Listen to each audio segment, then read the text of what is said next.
record in the Simpson matter. Mr. Simpson is again present before the court with his counsel, Mr. Shapiro, Mr. Cochran, Mr. Douglas, Mr. Bailey, people represented by Ms. Clark and Mr. Darden. The jury is not present.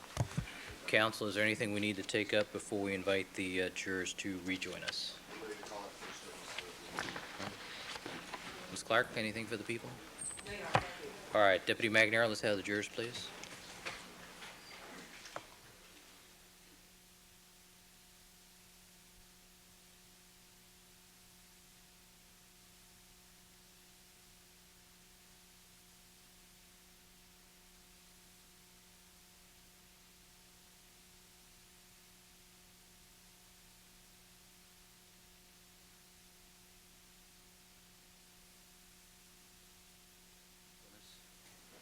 This is Shirley Baker, Your Honor. She is court ready to testify. All right, thank you.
Let the record reflect we've now been rejoined by all the members of our jury panel. Good morning, ladies and gentlemen. And the defense may call their next witness, Mr. Shapiro. Good morning, Your Honor. Good morning, ladies and gentlemen. Our next witness is Mrs. Shirley Baker. All right, Mrs. Baker.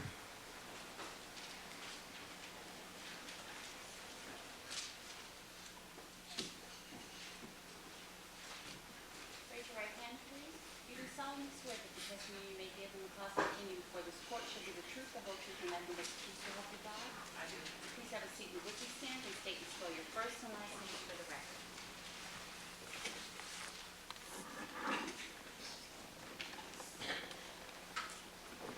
My name is Mattie Shirley Simpson Baker. Mattie Shirley Simpson Baker. Thank you. Good morning, Mrs. Baker. Good morning. How are you today? Fine. You are a sister of Mr. O.J. Simpson? Yes, I'm his oldest and his big sister. Well, you took care of him while he was growing up. Yes. And did you, have you been coming to court on a regular basis since this trial began? Yes. Are you employed also? Or were I you? was until November of last year. And that I'm was on a leave now. because of your interest in coming here and supporting your brother? Yes. When you come to Los Angeles, where do you stay? We stay at OJ's house. And when you say we, who stays there with you? Well, my husband and myself, we're there. My sister Carmelita's there. Jason, Arnell, and Paula, when she's in town, she's there. When my mother's here, she's there. And when my children come, we're all there. And are all those people there now? Yes.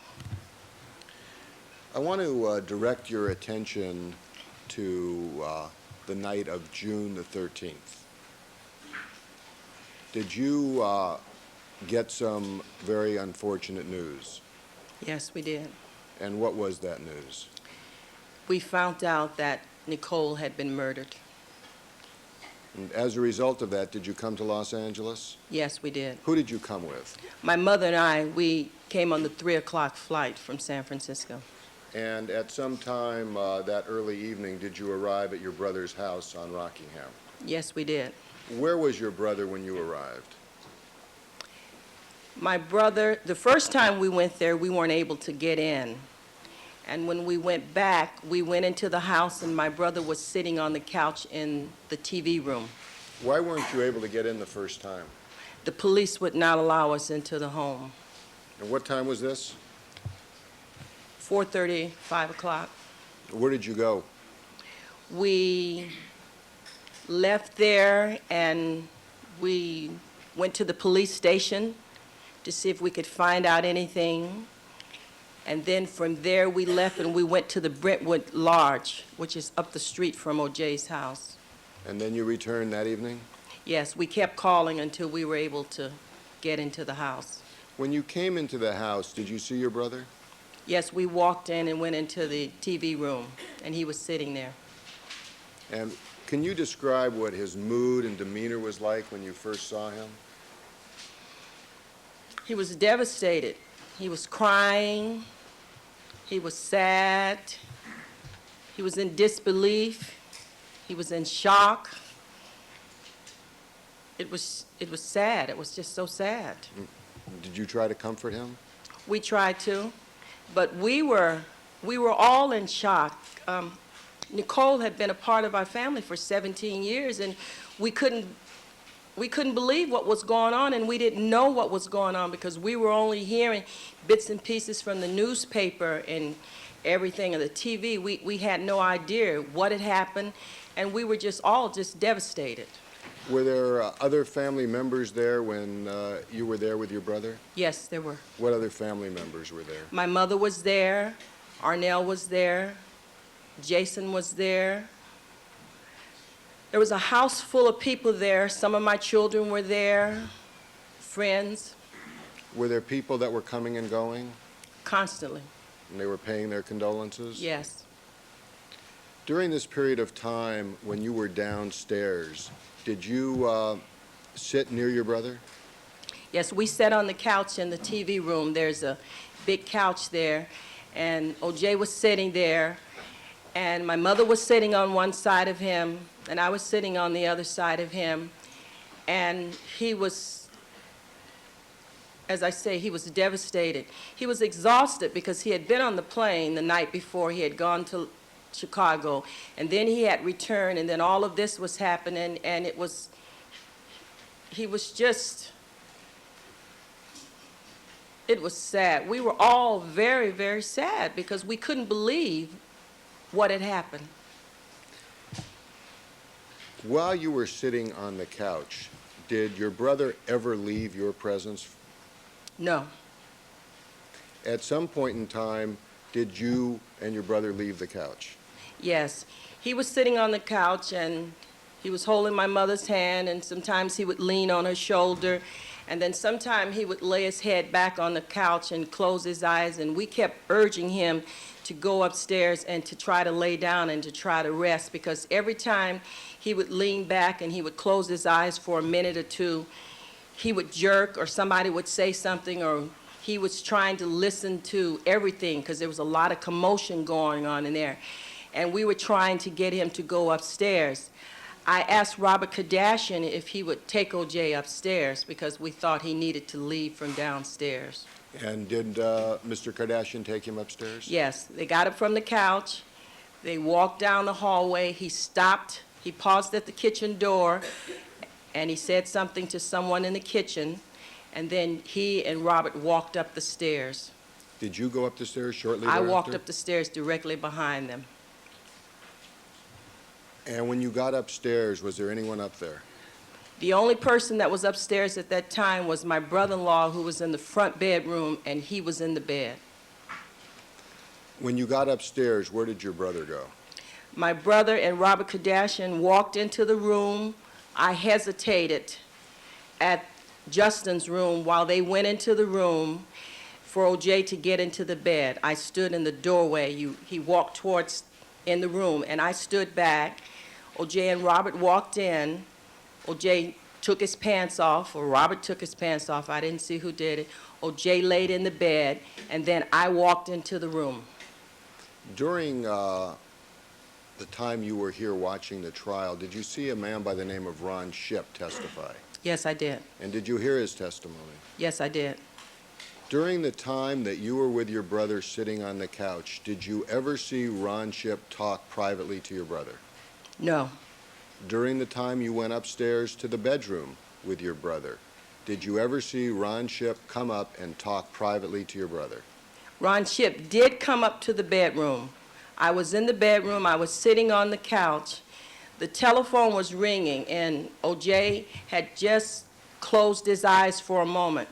And when the telephone rung, O.J. started to shake. And I asked Ron, I said, Ron, is there any way that you can turn that phone off or unplug the phone? He walked around the side of the bed, and he unplugged the phone. And it seemed to me like I could still hear the phone ringing, so he took the phone, and I think he put it in the nightstand.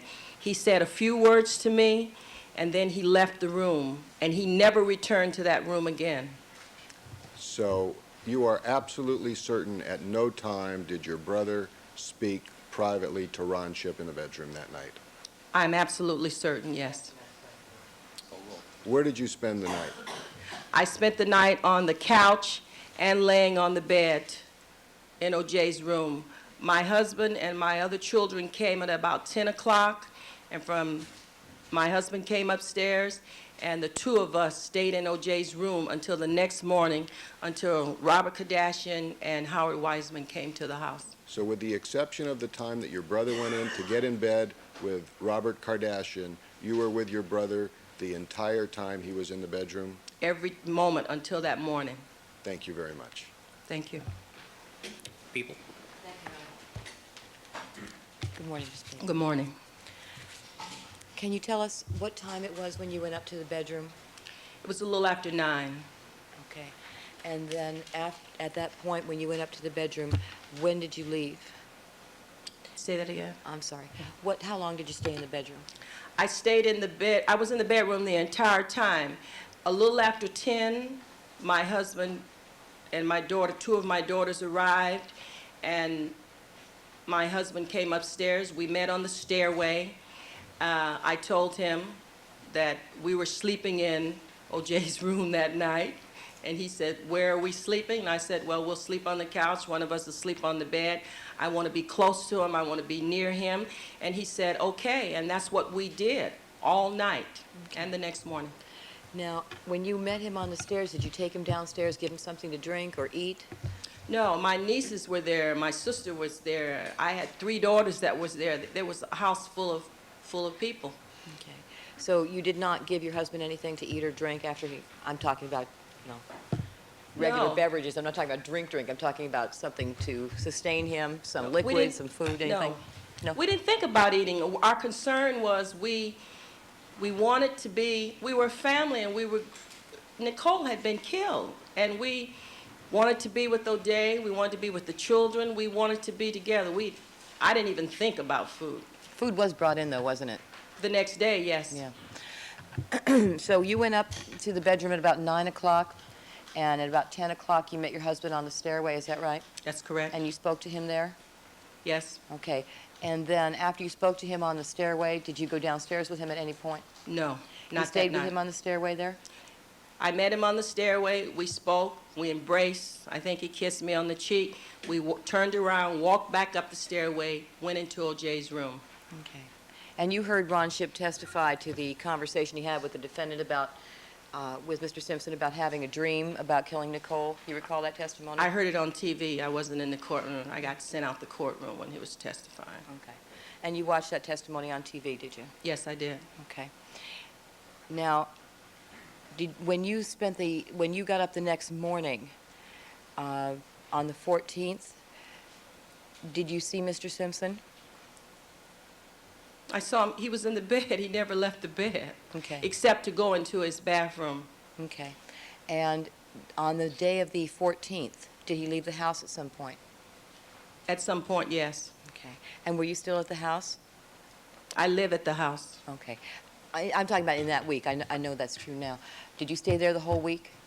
I lived there then. All right. Did he come back on the 14th? We were in and out of the house. I don't know the comings and going. Once Robert Kardashian and Howard Wiseman came, they were dealing with O.J., and at that point, I was dealing with my niece and nephew.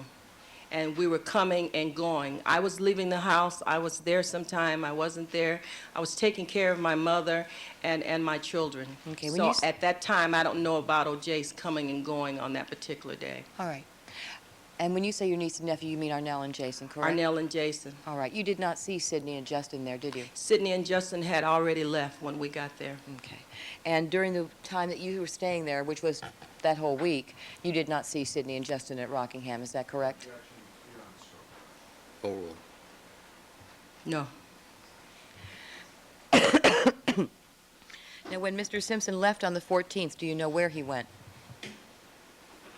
I don't even know if he left on the 14th. The days after the initial day, everything started running back and forth together. So if he left, no, I wouldn't know where he left because I didn't go with him. Okay. Do you recall?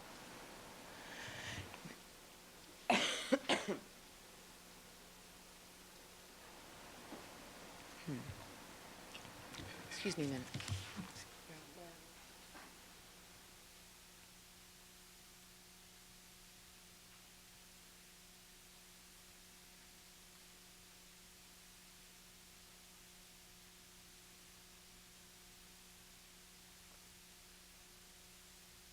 Did you see Robert Kardashian at the house, Miss Baker? Yes, I did. Okay. Did you see when he... What time was it when you got there on the 13th? It was the second time? No. Oh, yeah. That's right. I'm sorry. It was after 7 o'clock. After 7. The first time, what time was it when you got there? We caught the 3 o'clock flight from San Francisco, and my daughter picked us up from the airport. It was about 4:30, 5 o'clock. Okay. Did you see Mr. Kardashian carry away the Louis Vuitton garment bag that Mr. Simpson had brought back with him from Chicago? No, You never saw that bag? no. During the evening that you spent in Mr. Simpson's bedroom, did you ever leave the room to change clothes or go to the bathroom or anything? I went to the front bathroom, Nicole's bathroom. Nicole's. And what about your husband? My husband was on the couch. Did he ever leave the room? When he went to the bathroom, he either went to Nicole's bathroom or to O.J.'s bathroom. And your children were staying downstairs, is that right? 2 of them stayed out in one of the guest houses, yes. Okay. Do you know which guest house they stayed in? Whichever one was vacant at that time. Okay. Arnell was there, correct? Correct. On the evening of the 13th, do you recall where she was at about 8 o'clock in the early evening hours? We were all downstairs. Do you recall, let me ask you this, I'll make it more specific. Okay. Do you recall at some point that she went to her room? No, I don't. You weren't focusing on her? No, because at that time, when we originally got there, when my mother and I got there, we went to the TV room and we were sitting on the couch with O.J. There were a lot of people coming and going. The telephone was ringing, and we were sitting there with O.J. Okay, so you were focused there, correct? And you weren't particularly paying attention to the people that were coming and going? No, not really. All right.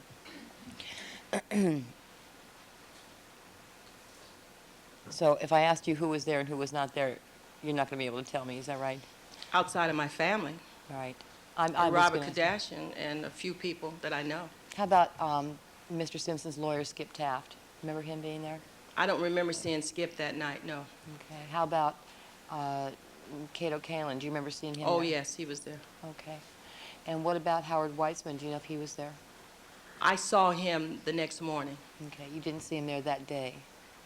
Or I you don't didn't see him. recall? No, Okay. He could have been there, but you don't remember? Is that... I didn't see him. All right. One moment.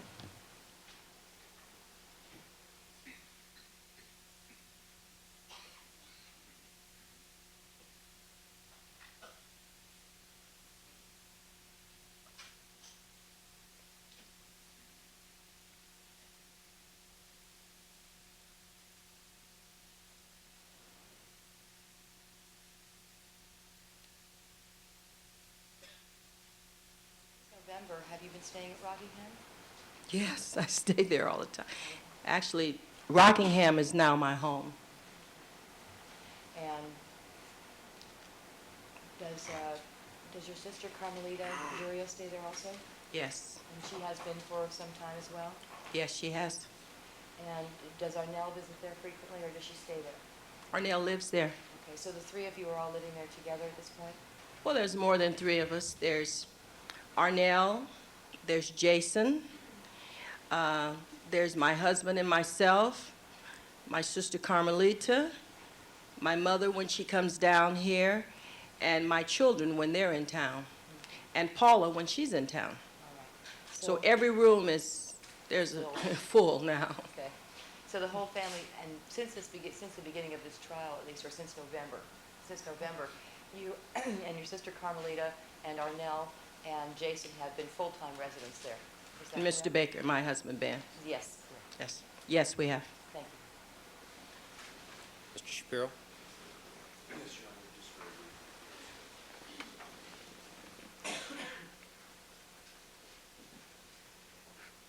Do you still on occasion return to your home in San Francisco?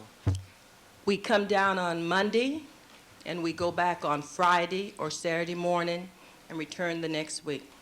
Mrs. Baker, on the 14th, could you describe to the jury what the atmosphere was like around the house on Rockingham, on Ashford, out in front? Objection beyond the scope. Overruled.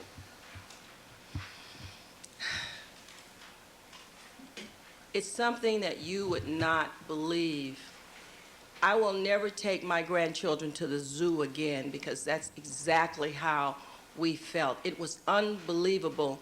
At nighttime, it was lit up like we were in Disneyland. It was unbelievable. And was there some concern, especially for the young children, Sydney and Justin, of coming into that atmosphere? Definitely so. Overruled. We did not want them there in that situation. No, they would have been too traumatized for it.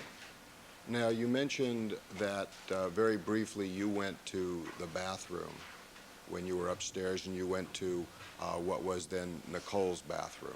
Correct. That's right at the entrance coming into the bedroom? That's right. How long were you gone during that break?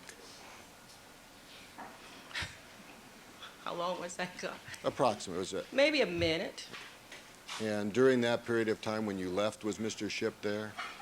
No, When you returned, was he there? no, When your husband came up and you were with your husband, was Mr. Shipp there? no. Are you absolutely certain that you can tell this jury that at no time other than regarding unplugging the telephone, was there any private conversation between Mr. Shipp and your brother? I'm absolutely sure. Thank you. Yes, I am. Thank you. Nothing further, and thank you so much for coming today. Ms. Clark?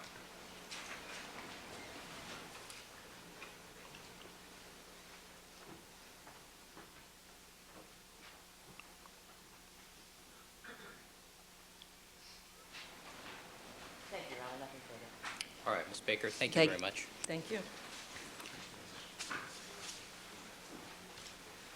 All right, next defense witness.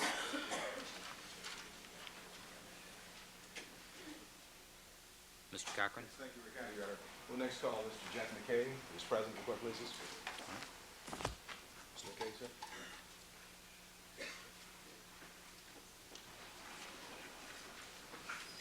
All right, good morning, sir. Would you face the court reporter? Excuse me, the clerk?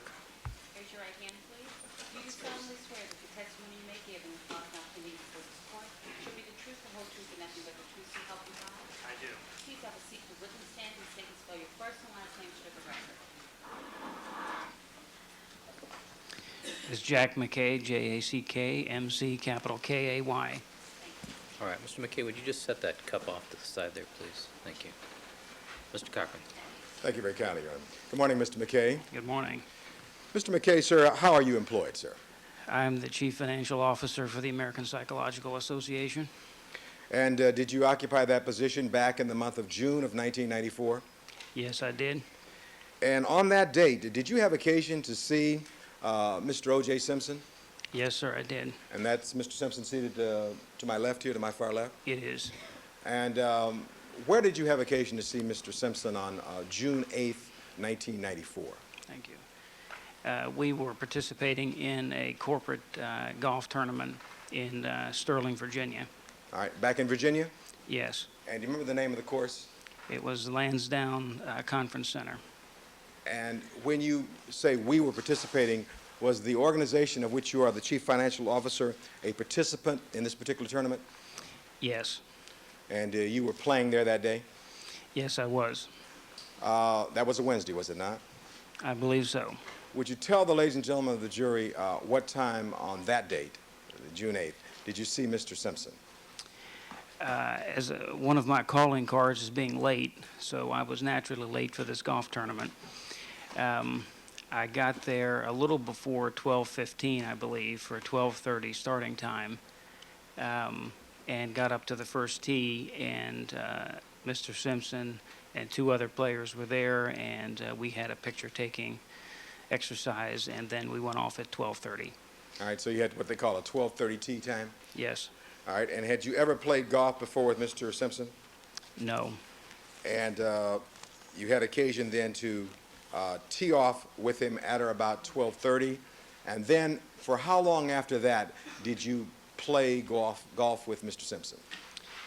Because we were the last foursome that went off, Mr. Simpson played, I believe, 4 or 5 holes with us in our foursome. Then he left in his own cart and played a hole or two with other foursomes, and then came back and played a few more holes with us on the back nine. So I guess collectively I was with him maybe an hour and a half, an hour and 45 minutes. And during the course of this tournament, who was one of the sponsors of this tournament, if you know, that provided Mr. Simpson? You mean the corporation that sponsored the tournament? Yes, the corporation. Was Hertz Rent-A-Car. All right, and so you mentioned that Mr. Simpson went off in his own cart. Did he have some kind of a golf cart he was using that day? Yes, he did. And during the time that you played with Mr. Simpson, did you ever have occasion to have a conversation with him at all? Just Yes. You can answer that yes or no. At any time during the conversation, did you ever have occasion to discuss with him the physical condition of his knees? On one occasion, he had a slight limp, and I just, Overall, he can testify to his observations. Thank you, Adam. You saw Mr. Simpson have a limp, did you not? yes, when he walked toward the ball. All right, and when you saw this, did you have an occasion to discuss with him the condition of his knees? You can answer that yes or no. Yes, briefly.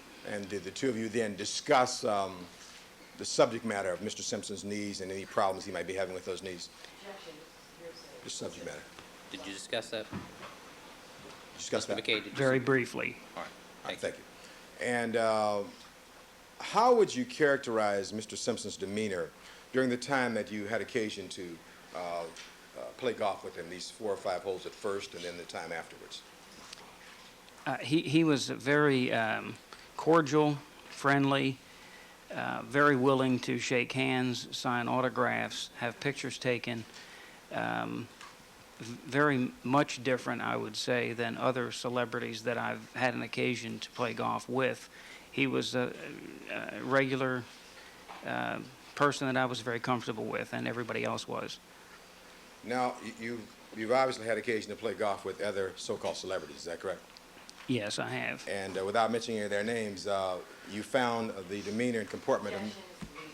Not lead, I'm going to ask the question. Sounds leading. Well, I didn't finish it, but let me see if I can change it around so it won't be leading. All right? You played with other celebrities, have you not? Yes. All right. And how did Mr. Simpson's demeanor differ from those other celebrities you played with? Overall. You may answer. I would say that he appeared to be much more friendly than any that I've ever played with before. He was very willing to talk to you about anything. He did not put on any airs. He was just a very friendly person to be around. All right, and you enjoyed your time, is that correct? Yes, I did. And you mentioned the fact that you'd had a photograph taken with Mr. Simpson, and was there a foursome including Simpson when you all played? Yes, there was. And did you provide me with a photograph that was taken on that date of June 8, 1994, that includes the participants in your particular foursome? Yes, I did. All right, and is the photograph a fair and accurate portrayal? Is that a fair and accurate portrayal of the way the four of you appeared on that date, June 8, 1994? Yes, it was.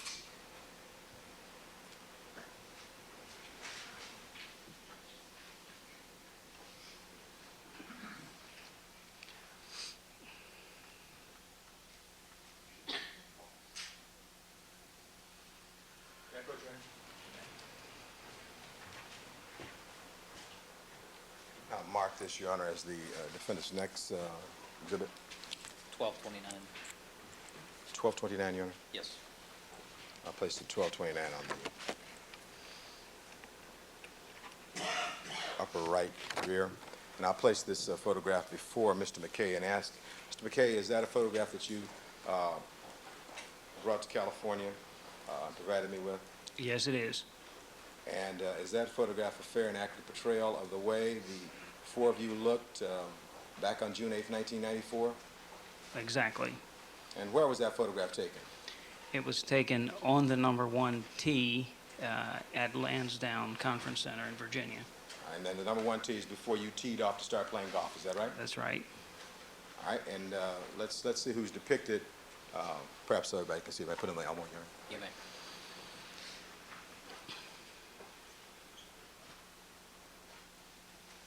So you can see, if there's a monitor right before you, sir, and I think you'll be able to look at the monitor and the jurors will be able to see it also, referring to it.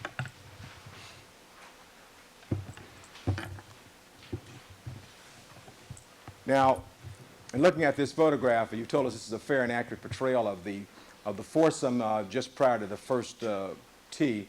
The gentleman on the left of the photograph, that's you, is it not? I think so. Okay, and as we do recognize Mr. Simpson next to Yeah. you, and then who's the man to Mr. Simpson's left? He is a director of some kind from the AARP organization of And American A- Association of Retired People. All right, and he was playing in this. He was one of the other organizations that were invited. All right, and the man to the representative of AARP's left. He is a regional vice president of Hertz, as far as I was told. I don't know the man, but that's how he was introduced. All right, and that's the first time you'd ever played with him also, is that correct? Yes. All right. So now, altogether, you spent about how much time with Mr. Simpson on that date, that June 8th date? I would say an hour and a half to hour and 45 minutes, something like that. And during that period of time, the demeanor that you've described for us, did it ever change at any time? Not at all. And did he sign some autographs for you also, Yes, he did. and family members? He signed an autograph for my daughter, a visor.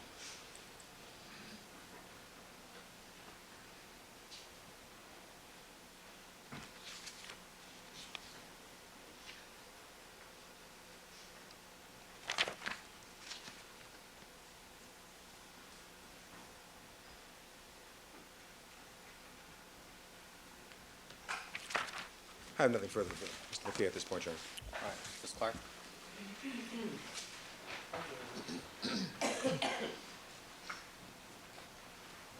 All right, you're aware, sir, that the defendant is a spokesperson for Hertz Corporation, correct?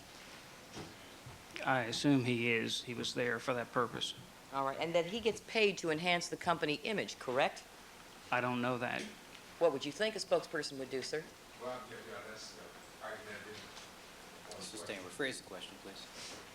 Do you expect a spokesperson for a company to try and portray a good image on behalf of that company? If they expect to keep the job, I would think they would. Certainly. And Mr. Simpson is a spokesperson for Hertz, correct? I believe so. You've met other celebrities, is that right? That's right. And on the occasions that you've met other celebrities, have they been spokespeople as well for other corporations? Most of the time, they were. On the occasion that you were with Mr. Simpson on June the 8th, was there press there? No. There were photographers there? Yes. There were media people there? Not to my knowledge, there weren't. There were publicity agents there for Hertz? I don't know. Who were the photographers there, Mr. McKay? As far as I know, the photographer was hired by Hertz to take pictures to give to the participants as souvenirs from the occasion. And the photographer followed everyone around, did they? They were on the course at different times. And what does your company have to do with the Hertz Corporation? Our company is one of the companies that provides benefits to our members, special discounts through various car rental companies, hotels, and whatnot. So we just sponsor that event through our membership and get special discounts from Hertz, Avis, and other companies. And you patronize Hertz, correct? Do I? Not you personally, your company. It's a benefit of membership. That means that you use the services of Hertz Corporation, is that right? Our members are supposed to. They have the opportunity to. And as a customer of Hertz Corporation naturally would want to be in your good favor, correct? I would think they wouldn't want to lose the account. And Mr. Simpson is a spokesperson for Hertz. That's right? He was. Now, you spoke to the defense on June the 14th of 1995, is that right? You spoke to a defense investigator on June 14th, 1995? I believe that's the right date. Is that the only time you ever spoke to a defense investigator? Until I came out here, I believe that was the only time. Prior to that time, did you speak to any of the lawyers for Mr. Simpson?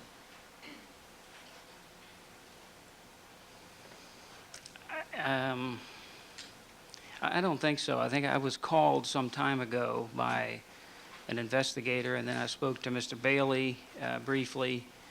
And when was that you spoke to Mr. Bailey? I really don't know. Maybe a month or two ago, just seeing if I would testify if And that was- asked. Okay, and that was before June the 14th, correct? Yes. Did Mr. Bailey take any notes or tape your statement at the time he spoke to you? No. And after you spoke to Mr. Bailey, who else did you talk to? An attorney from Mr. Cochran's organization. I think, I can't remember his name. Mr. Douglas? No. Someone else? Yes. And do you speak to him on the phone or in person? On the phone. How In- long did you speak to him for? Probably 30 minutes, I suppose. And did you discuss with him the subject matter of your testimony here in court? I answered questions. And after that point, who else did you talk to? No one until I got out here.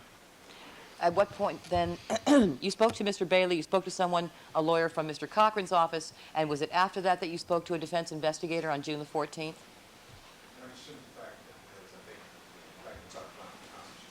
Sure. Why don't you confer with Mr. Cochran for a moment?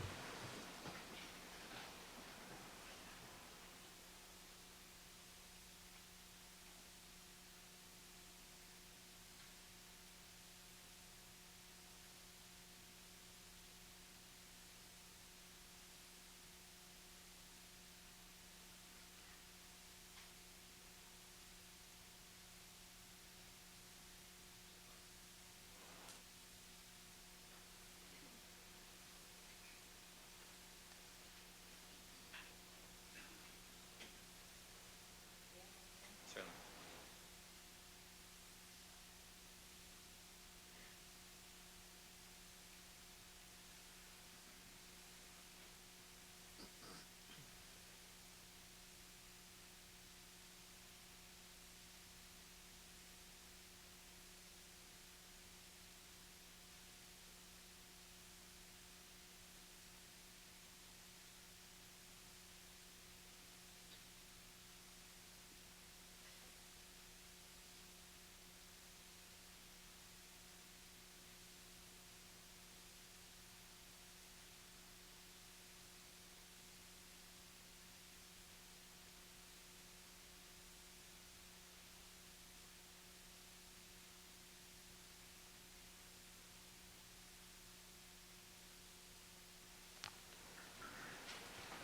And you indicated your contact with Mr. Bailey was back about a month or so ago, is that correct? That's the best of my recollection. I've lost track of time. It's been a while, but And was that the first contact you had with any member of the defense team in this case? Let me try to give you the scenario here that Did you answer my occurred. question? Was that the first contact you had with any member of the defense team in this case? The answer was non-responsive. Non-responsive. Could you ask the question again? Was that the first contact you had with any member of the defense team in this case?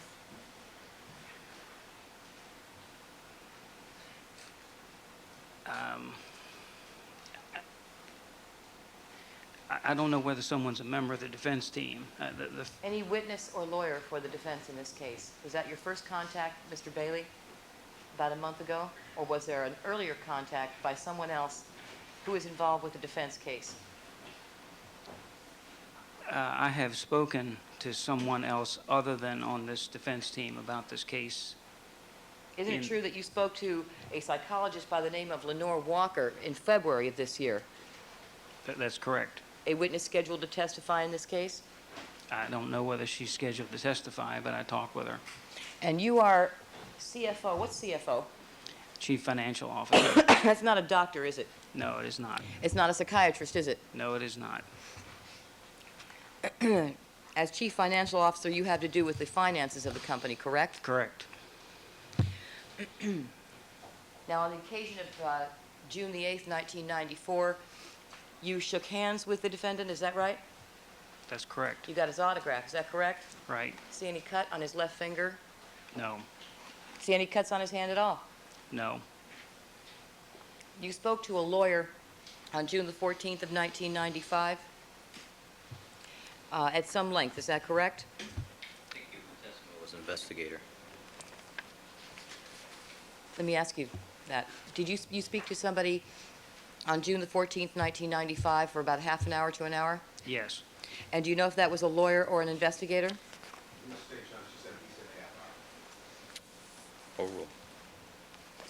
I believe he was a lawyer. Have you had occasion to review that statement since you've been out here? Yes. I'm not going to ask you right now to look at that statement, sir, and tell me where in this statement you indicate that you saw Mr. Simpson walk with a limp on June the 8th, 1994. I object to the form of that, object to the tone. He didn't say the statement he did, he said it's a conversation. Sustained. It's a speaking objection, Mr. Cochran. Be seated. Answer the question. That's not in the statement. Nowhere in the statement, is it? No.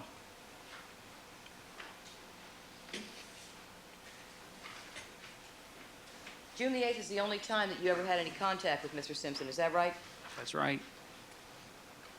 And you indicate in this statement that based on that one contact for that one day in your life, that you found him to be absolutely loose, friendly, down to earth, affable, correct? That's correct.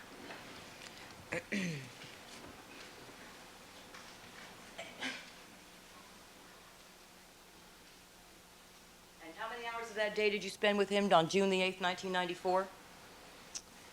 About an hour and a half to an hour and 45 minutes would be my estimate. And before that hour and a half to 2 hours that you saw him, you don't know what he was looking like or how he acted, correct? That's correct. And after the 2 hours you spent with him, you don't know what he looked like, do you? I'm sorry, you don't know what his mood was, do you? I know what his mood was until he left at 6 o'clock to catch a plane. And after that point, you do not know, do you? Not after that point, no. And you did not see him on June the 9th of 1994, correct? Correct. The 10th, Nope. the 11th, Nope. the 12th? Nope. He did not discuss his relationship with any of the women in his life with you on June the 8th, 1994, did he? Sustained.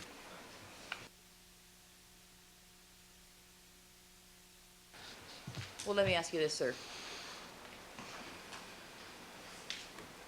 Do you?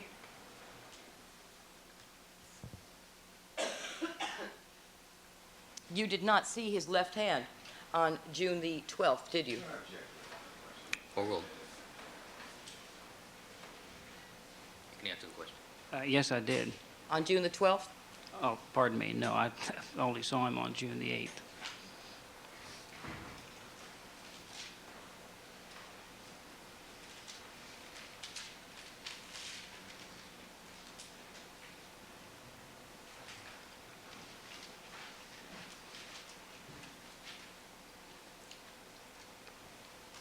If someone was planning to commit murder, sir, would you expect him to come to you if he wanted to get away with it and grumble about the person he wanted to kill? Sustained, sustained, sustained.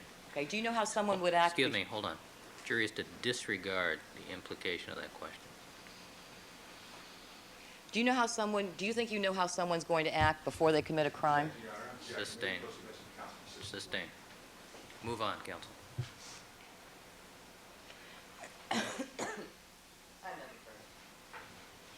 Mr. Cochran. Okay, sir. You have flown out here to testify today for this jury, is that correct? Yes. Where do you live, sir? Overruled. Where do you live, sir? Alexandria, Virginia. All right, and you flew out pursuant to subpoena to testify, is that correct? Correct. And you spoke briefly with Mr. Bailey sometime about a month ago, is that correct? Very briefly. All right. And was that a phone conversation? Yes, it was. All right. And then thereafter, you spoke to a lawyer from my office in Washington, D.C., did you not? That's correct. You remember the name of my partner, Ralph Lotkin? Is that who you spoke with? Lotkin, that's the one. And you talked to him for about 30 minutes on the phone, is that correct? Correct. And you responded to his questions, is that correct? Well, let me Sustained. see if I can understand it. How did the conversation go with Mr. Lotkin? Did you tell him stuff, or did he ask you questions, or what? He simply asked questions, and I answered the questions that he asked. All right, and that was all that happened, is that right? That was all. Now, with regard to Dr. Lenore Walker, was she in your office sometime during the early part of 1995? Yes. And do you know what month that was? I believe it was February. All right, February of 95. And is she a member of the organization of which you are the chief financial officer? Yes, she is. And at that time when she was in your office, did she have occasion to see one of these pictures that we have here, the pictures of Mr. Simpson in your golfing group? Yes, she did. And did you have a brief conversation at that point? Yes. All right. Now, with regard to the dates involved, you saw Mr. Simpson only on June 8th, isn't that correct? That's correct. You didn't see Mr. Simpson on the 9th or the 10th or the 11th, did you? No, sir. Neither did you see him on the 5th, 6th, or 7th, did you? No, sir. You came and told us about the date you saw him on June 8th, right? That's correct. Overruled. And when Mr. Simpson left you on June 8th to go to Dulles Airport, how was his mood at that time? It was the same that it had been the entire day. And what was that mood? It was a very friendly, cordial, handshaking, telling jokes kind of behavior. And with regard to other celebrities, you were asking a question about celebrities always trying to be nice. Have you played with celebrities who weren't nice Yes. and you didn't enjoy their presence? Not particularly. Thank you very kindly. Thank you very much for coming today, too. Thank you. Ms. Clark? Yes, can I see the photograph, please?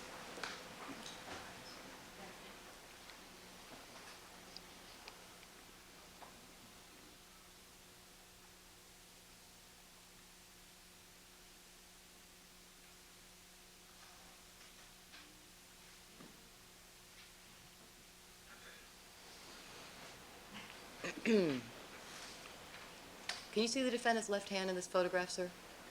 I'm referring to defense number, 29. thank you. Portion of it, yes. Why don't we zoom in?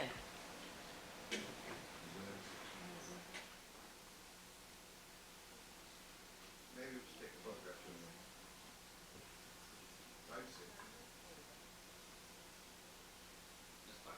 Thank you. You see the defendant's left hand? Yes. You see any cuts on it? No.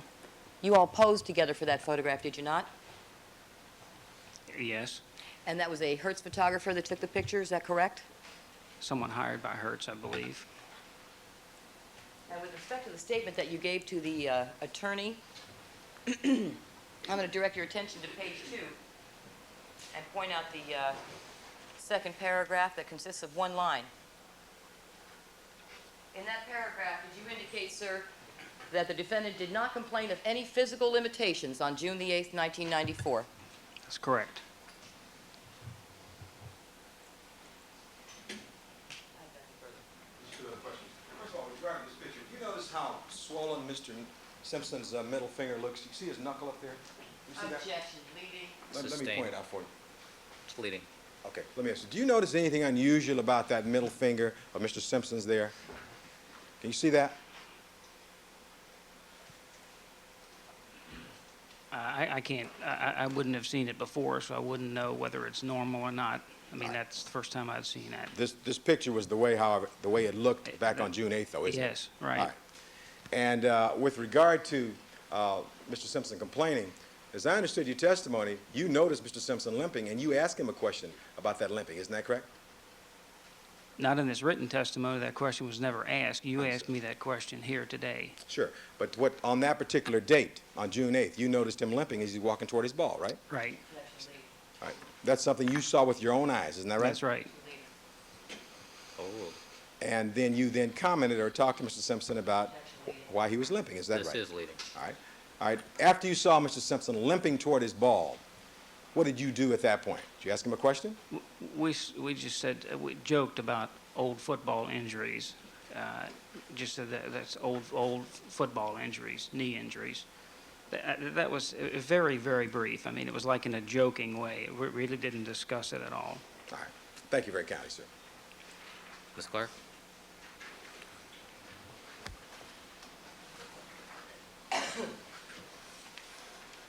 But in your statement, sir, you explicitly said Mr. Simpson did not complain of any physical limitations and did not indicate whether he was taking any medication and did not do so in Mr. McKay's presence, correct?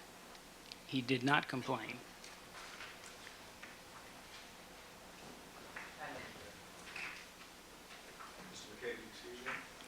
Has the Metro made it down to Alexandria yet? I hope so. Okay. Thank you very much, Mr. McKay. Thank you.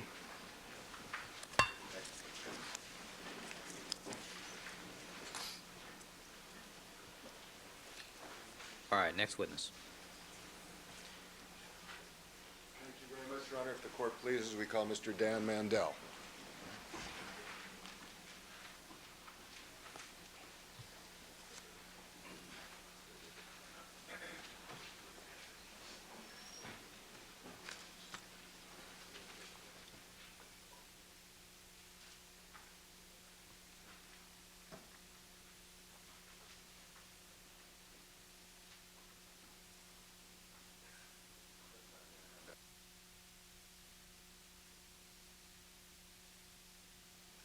All right, Mr. Mandel, would you come forward, please?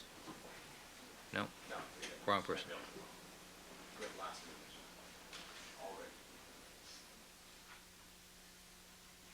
I might have to give you an extended lunch hour to recuperate from all this.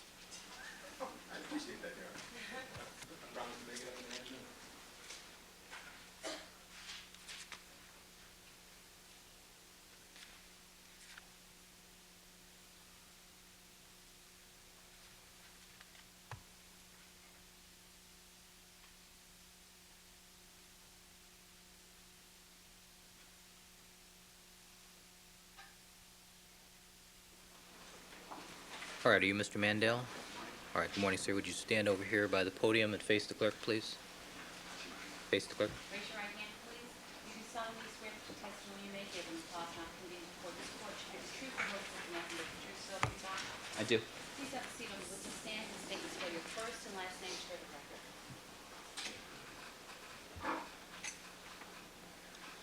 Just pull the microphone towards you, please. Danny Mandel, DANNYMANDEL. Good morning, Mr. Mandel, and thank you for coming. Morning. You a little nervous? Definitely. Have you ever had the occasion to testify before? No, I have not. Would you briefly tell the jury what your education and background consists of? I have a BA from UCLA. I graduated in 1990. And currently I work at Sony Pictures in television finance. And your BA is in what? Mr. Mandel, would you just pull the microphone closer to you, please? All right. Your Bachelor of Arts degree is in what field? It's in sociology. And you work at Sony Pictures in what capacity? In finance and accounting? And are you planning on returning to school? Yes, I am. And when and where are you planning to return to school? I'm going back this fall for an MBA, most likely at USC. That's a master's degree Correct. in business administration? Correct. Have you been accepted to that school? I have. I want to draw your attention and ask you to tell the jury if anything unusual happened to you on June the 12th, and if there's any reason to recall that date of 1994. Well, just that I was in this, at Matt's Luna that evening, and then happened to walk by Nicole Simpson's house that evening. So you have, obviously, you're aware of what's been going on in the trial of Mr. O.J. Simpson, Yes, I am. and you're aware that that date has some significance, Yes, I am. and that that restaurant has some significance. Yes. Now, and because of that, did it cause you to focus on that date and to remember what took place? Yes, it has. Would you tell the ladies and gentlemen of the jury where you were just prior to going to Mezzaluna Restaurant? I was on a first date, and I picked up Ellen Aronson in her apartment. And where did Ellen Aronson live? She lives on Darlington in Brentwood. And had this date been arranged by a mutual acquaintance?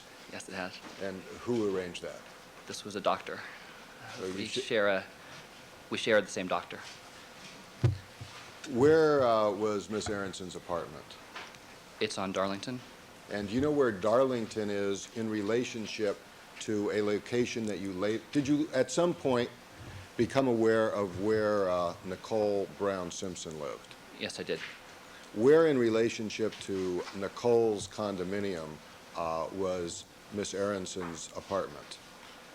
It's approximately 1 block south and 1 block east. What time did you arrive at Miss Aronson's apartment? At a little past 8 o'clock In the evening? in the evening. And did you leave there at some point in time? Yeah, shortly thereafter. Where did you go upon leaving the apartment? We walked to the restaurant. How did you get to Miss Aronson's apartment? I drove. And you decided, however, to walk from that apartment to Mezzaluna? Correct. Do you remember the route you took going to Mezzaluna? Generally, yes. All right. Would you kindly tell the jury the route you took? We left her apartment and went east on Darlington. And actually, I don't know the cross section, the name of the street right there. I can't be certain. But then we crossed over to Gorham and walked east till we got to, we entered what would be the back door of the Mezzaluna restaurant. Had you been to the Mezzaluna restaurant before? Yes, I had. And this is the Mezzaluna restaurant in Brentwood? Correct. The same location that's been mentioned in this case, to your Correct. knowledge? Your Honor, may I mark an exhibit? Let me make sure that they see just a map of the area that might help Mr. Mandel in his testimony. This is marked Defense 1230. All right, map of the area, Defense 1230.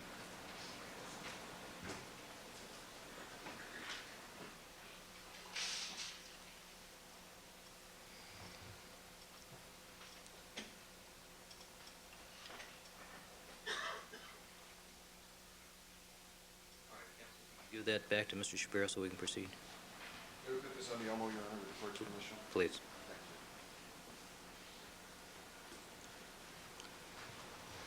You have a little monitor to your right, if you'll kindly look there.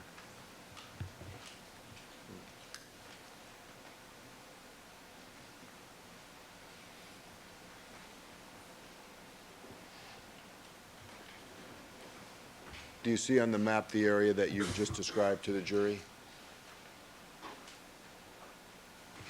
Do we have another copy of the map? It's not very easy to read even on the We're line. going to get another copy. It's not. All right.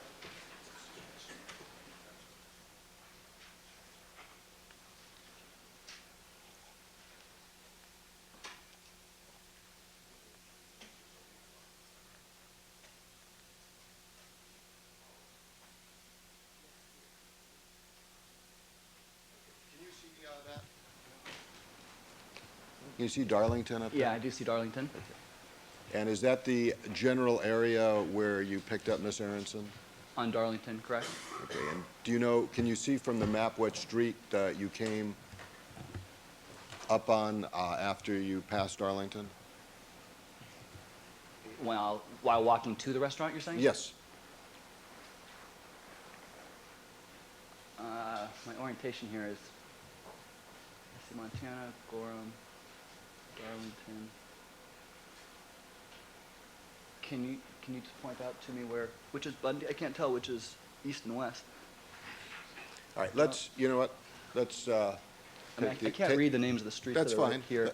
That's fine. Let's just take the photograph down, Your Honor. The map down. You proceeded to go to the Mezzaluna restaurant. Correct. How long did it take you approximately to get there?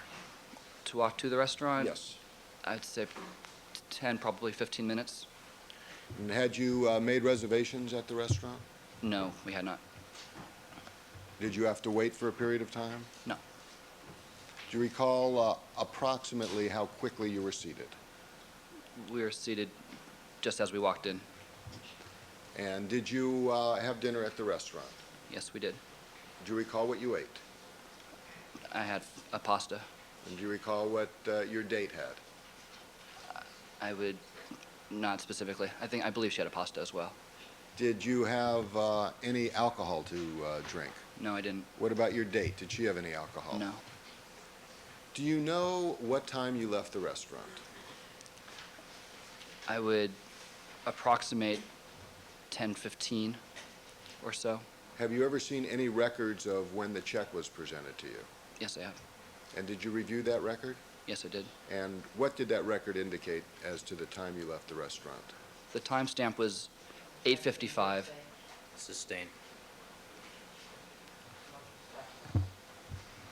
Curiously disregard. Foundation counsel. Yes. We'll get a copy of that in a minute. What time did you leave the restaurant? Approximately 10:15. And did you refresh your memory in some way to get that time? Yes, I did. And how did you refresh your memory? Well, when I looked at the credit card receipt and the timestamp on it, No, that's what he used to, no, that's not hearsay. Go ahead, you may complete your No, answer. that's what he looked at to refresh his recollection. You looked at a That's- credit card receipt to That's the refresh end of your the memory? answer. yes. Have you seen that credit card receipt subsequently? Yes, I have. When have you seen it last? It's been many months since I last saw it. Where did you see it last? Probably back in January. When you left the restaurant, do you recall which route you took going home? Did you take the same route you took going to the restaurant? No, we didn't. Which route did you take going home? Again, we left from Metzaluna's back door, which is on Gorham, and we walked Gorham west onto Bundy and continued Bundy until Darlington. At some point in time, did you become aware of the precise location of Nicole Brown Simpson's condominium? Yes, And have you seen photographs of that? yes, Have you been by there? yes. Do you recall whether or not you walked by that location on June the 12th in the evening with your date, Miss Aronson? Yes. Is there any question that you walked by that area? No.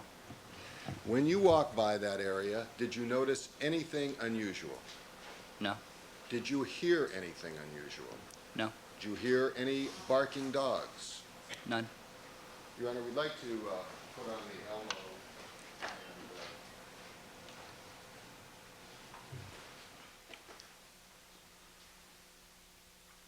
I think this should, I don't know if you've been blocking this picture or not. Yes. I believe we have. Some people are having a little difficulty hearing you. Your Honor, may we request, Mr. Maid, I would just pull it a little closer here. There we go. thank Okay. you. Feel free to speak up. Okay. All right, no photography of this item. I want you to, Monitor's a little- I want you to look at the monitor now, and can you describe to the jury whether or not that's a location that you have seen before? Yes, it is. And what location is that? That's 875 Bundy. When you walked by that location on the 12th, did you see any blood in the area that's depicted in the photograph? No, I did not. Did you see the shape or silhouette of the body of a person when you walked by? No, I And did you've, not. and you've told us you heard no barking dogs? Correct. Do you have any way of relating to this jury what time you walked by that condominium? Yes. And how can you relate what time it was?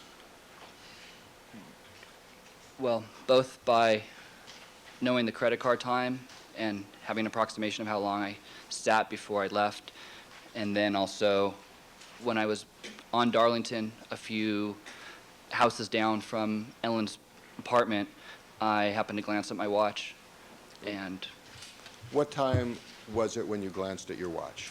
it was at the bottom of the hour, approximately 10:30. It could be a minute or two before or after. And how far was that location from 875 South Bundy when you looked at your watch? In time, it's probably about 3-minute walk, 4-minute walk. Have you walked that since that night? Yes, I have. And were you able to mark the amount of time it took? Yes, I did. And is that how you've come up with this estimate? Yeah.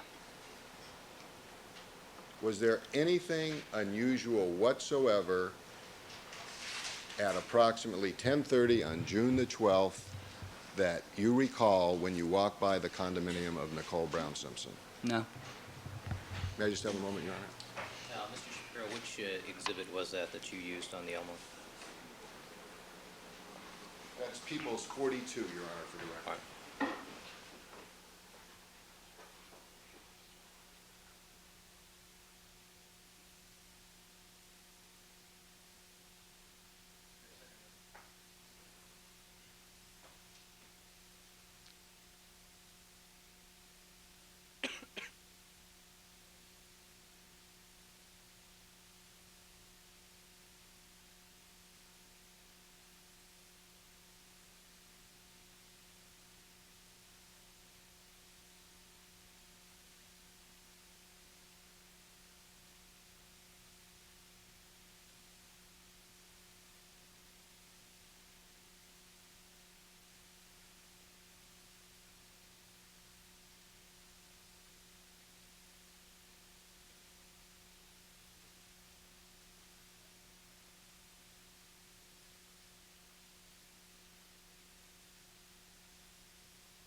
Discussed the areas of your testimony with the jury with me prior to your testimony, is that correct?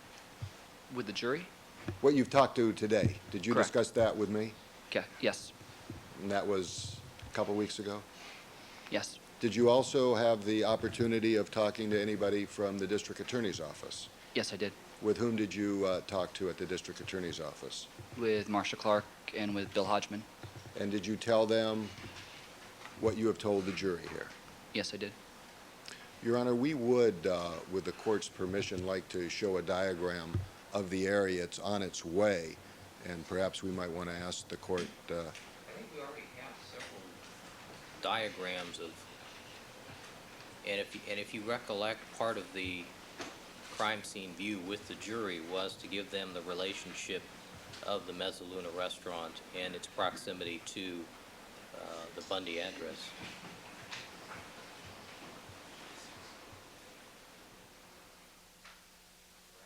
Robertson can assist us with this.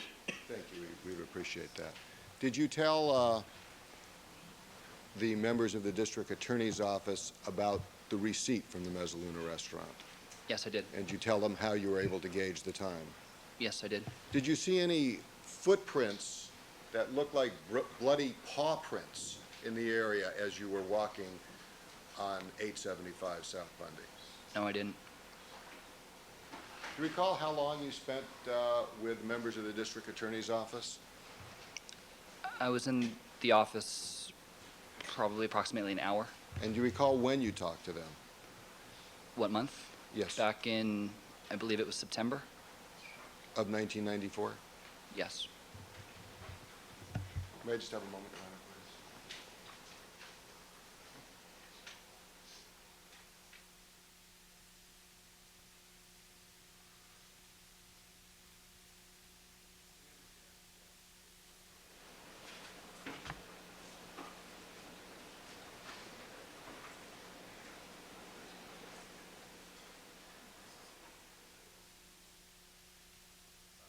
ETA for your exhibit.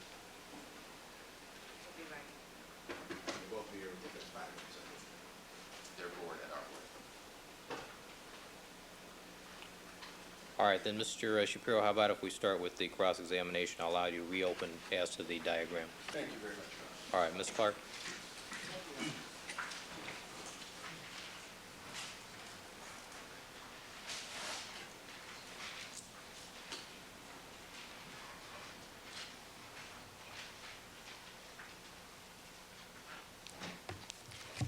Now, Mr. Mandel, your first statement actually, your first belief was actually that you were at the location of 875 South Bundy at about 11 o'clock, correct? No, Or was that Ms. Aronson's first belief? I don't know. Do you recall that she spoke to the police before you did? Yes, And it was after she spoke to the police that they contacted you? correct. And initially, when you spoke to the police, you believed that you had walked back from the Mezzaluna by a different route than you've explained to us today, correct? No, You don't recall telling me back in September of 1994 that you initially thought you had walked out on Gorham and gone down Westgate. Do you recall telling me that, sir, back in September of 94? no, I pointed out on the map the direction, but I couldn't recall the street names. And I told you I would call you when I got home, which I did. But you initially told me also, sir, did you not, that you thought you had taken a different route and you wanted to change that statement. Don't you recall telling me that? No, But if you had walked down Westgate, you would never have come anywhere near South Bundy, correct? I'm not sure where Westgate and South Bundy We're intersect. going to have a chart for you and you could show the jury. If you had taken that Westgate route home, you would never have gone on to Bundy at all, correct? As I said, I don't know where they intersect. All right, the route that you took to go to Mezzaluna, took you down Darlington and then up Westgate. Is that right? And actually,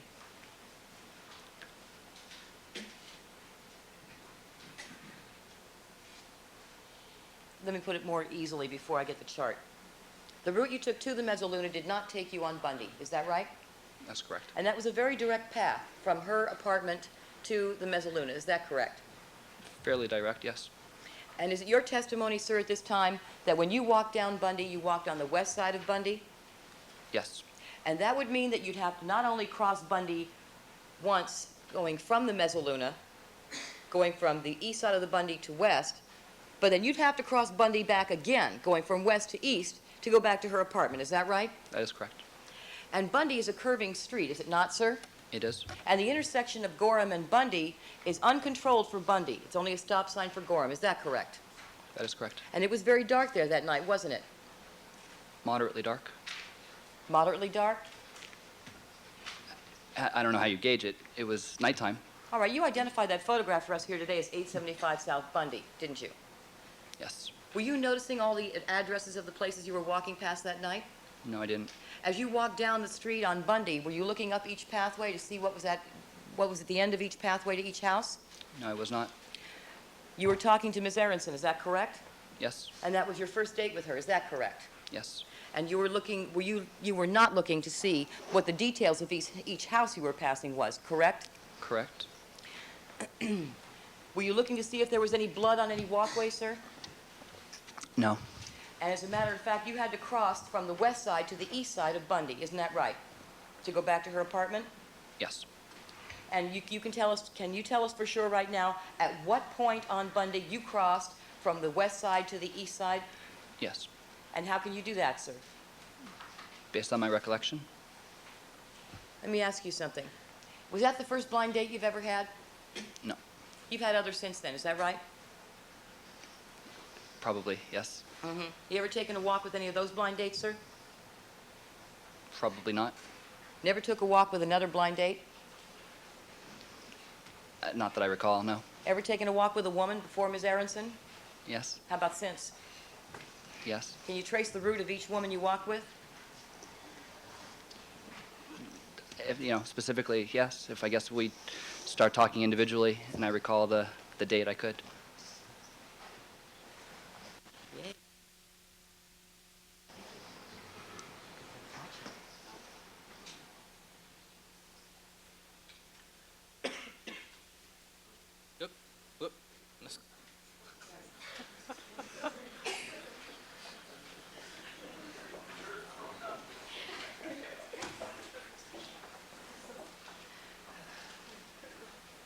Ms. Clark, let the professionals do that. I know. Thank you, John. All right, for the record, we've put up people's 26. Don't give up your day job. Right. All right, I'm showing you people's 26, sir. You see where that yellow dot is on that chart? Yes, I do. And does that yellow dot pretty much accurately describe the location of the mezzaluna?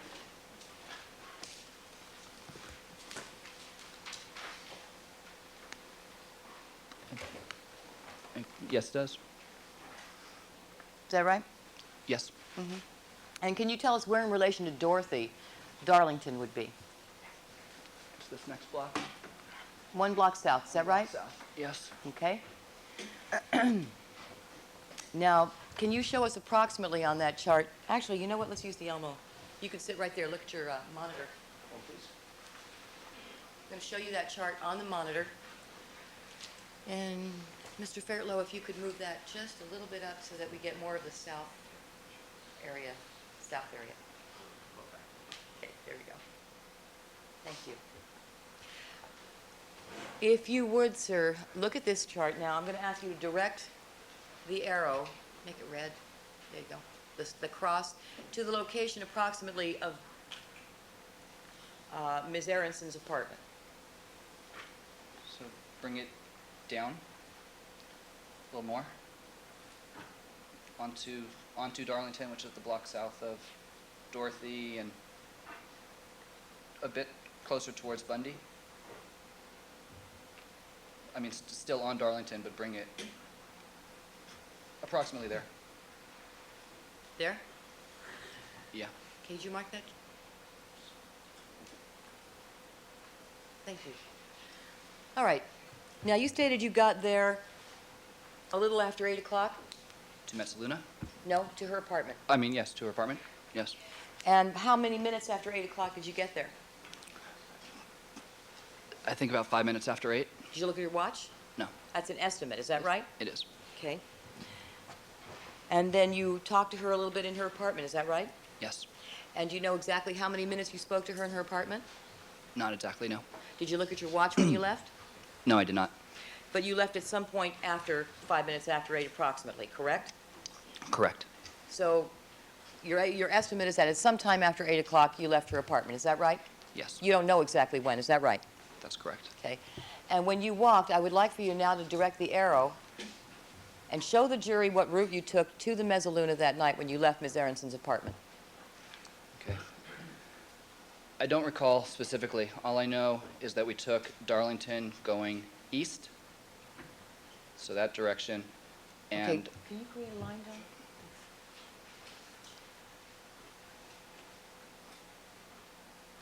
and I'm not certain. I believe that we took a left there to Gorham, and then a right towards Metzaluna. You're a not left. sure? No, I'm not sure on the way there. You're not sure what route you took on the way there, is that right? That is correct.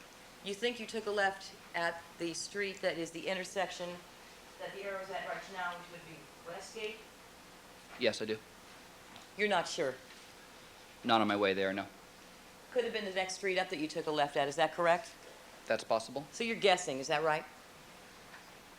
Yes, it is. Okay, go ahead and make a left there. Could we show the dot? Left with a dotted line at this intersection.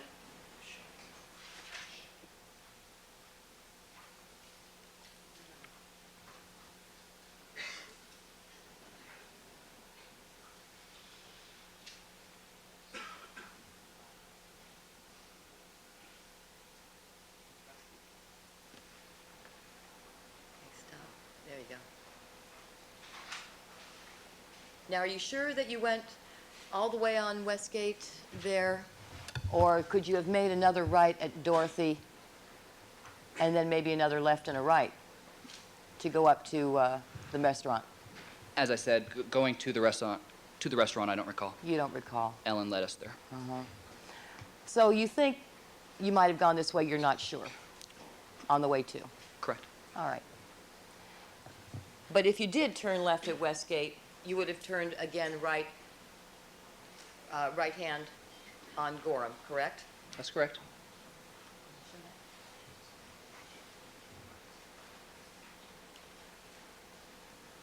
Now, Ms. Aronson's apartment, is it on the north or the south side of Darlington? On the north? And so if you take that route,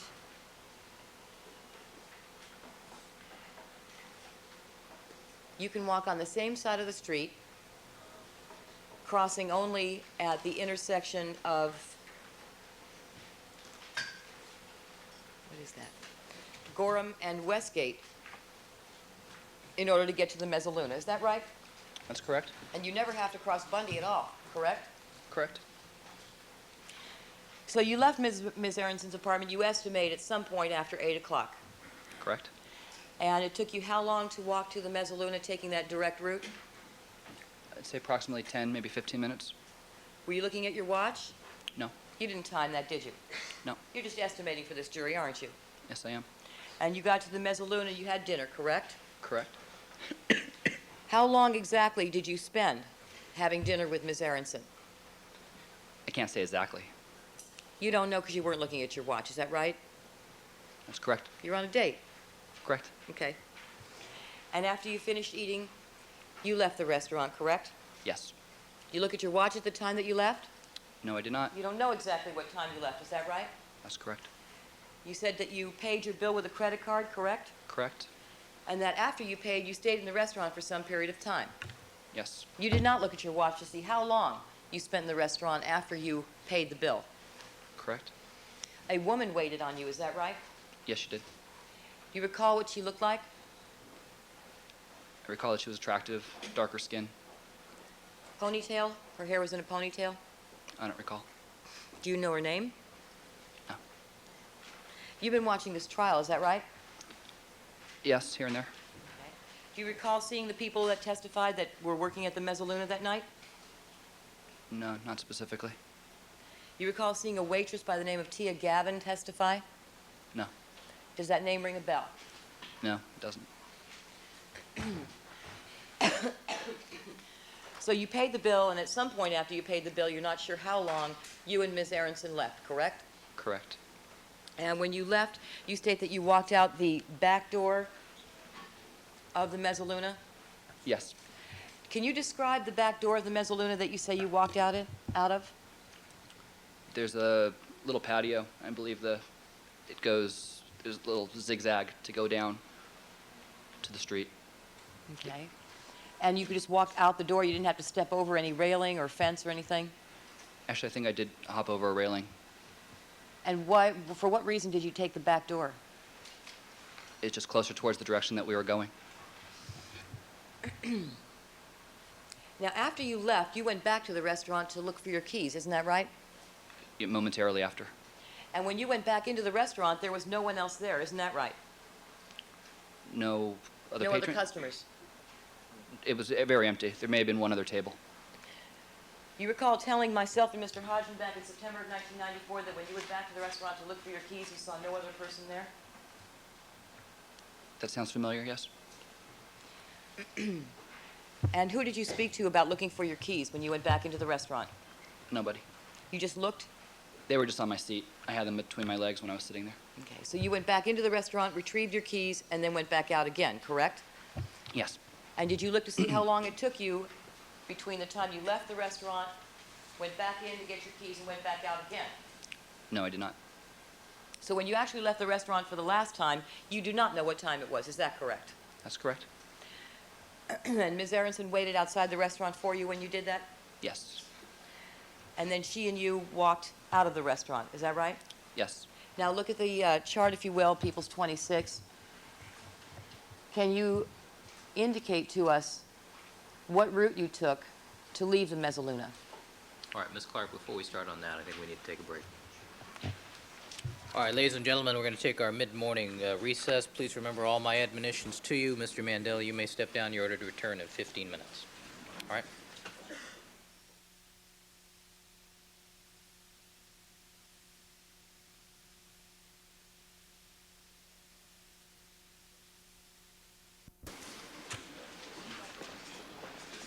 All right, back on the record in the Simpson matter. All right, Deputy McNair, let's have the jurors, please. No, hold on, Mr. Mandel.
Back on the record, all parties are again present. Jury has rejoined us. Mr. Mandel, would you resume the witness stand, please?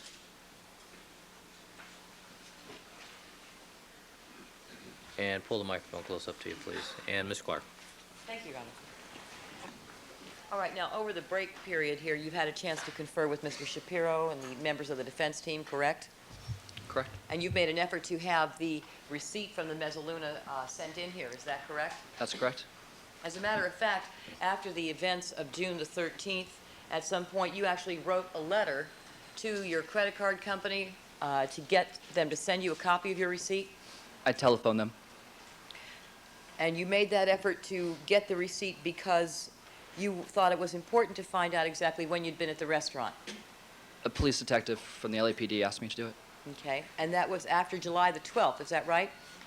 Yes, And July the 12th is when you spoke to the police officer, is that right? that sounds correct. You had never spoken to any police officer before that date, is that right? That's right. And you watched this preliminary hearing for this case on television at some point, did you not? I believe I caught a little bit. And so the first time that you spoke to a police officer on this case was after the preliminary hearing had been completed. Yes, And it was at some point after that that you spoke to the defense, is that right? Yes. When was the first time you spoke to the defense? I don't recall what month. It was many, many months later. Perhaps, I don't recall. Maybe January. Now, after you spoke to the police officer, you wrote or you called into your credit card company to get a copy of your receipt because you did not remember what time you left the Mezzaluna. Isn't that right? I had an idea, but when I looked at the credit card time, I knew that it couldn't be right, so I called. And you say you had an idea, you thought it was sometime between 10 and 11. Is that right? I thought it would be a little bit after 10 when I left. You did not know exactly when you'd left. Is that right? Exactly? No, And you still don't, do you? not exactly. And you still don't know exactly when you walked down Bundy. Isn't that right? Not exactly. And you still don't know when it was that you crossed Bundy from the west side to the east side, what time it was. Not exactly. And you still don't know exactly what time it was when you actually got down to the end of Bundy, to the, strike that.